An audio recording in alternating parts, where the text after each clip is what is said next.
Jaz sem Milena Stamenko. Učim v osnovното училище с цитирали методи в учене и съм пето отделение. Денес ќе ви раскажам дел от книгата Исидора Мун Запад Евангелие.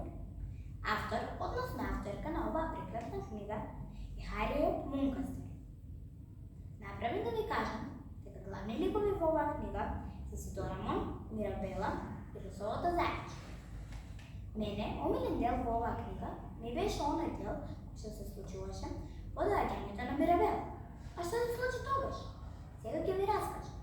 По доаѓањето на Мирабела и Исидора Мун изразиле желба да се играат во собата на Исидора. Исидора дала идеја да се играат со кукличките во куќата за кукли, но Мирабела била вештерка и нормално не се согласила. Таа дала идеја да направи некоја магична напевка која ќе ги смали за да тие може да се играат во куќичката за кукли.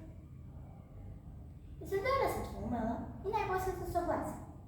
Таа ја направила таа магична напевка. Потоа, таа ја намачкала Исидора Мун малку по реката. И рекла на Исидора Мун дека тоа ќе трае само 20 минути. Исто да се го направила и на нејз. Се била во рек, се додека розовото зајаче не ги гледало и не го сакало и тоа да биде како нив. Тоа скокнало право во целата напевка. За да знаат колку долго ќе биде сманала розовото зајаче, ако само едно мачкање на дланката било 20 минути. Што се случило понатаму? Како Исидора и Мирабела ќе го објаснат ова на родителите?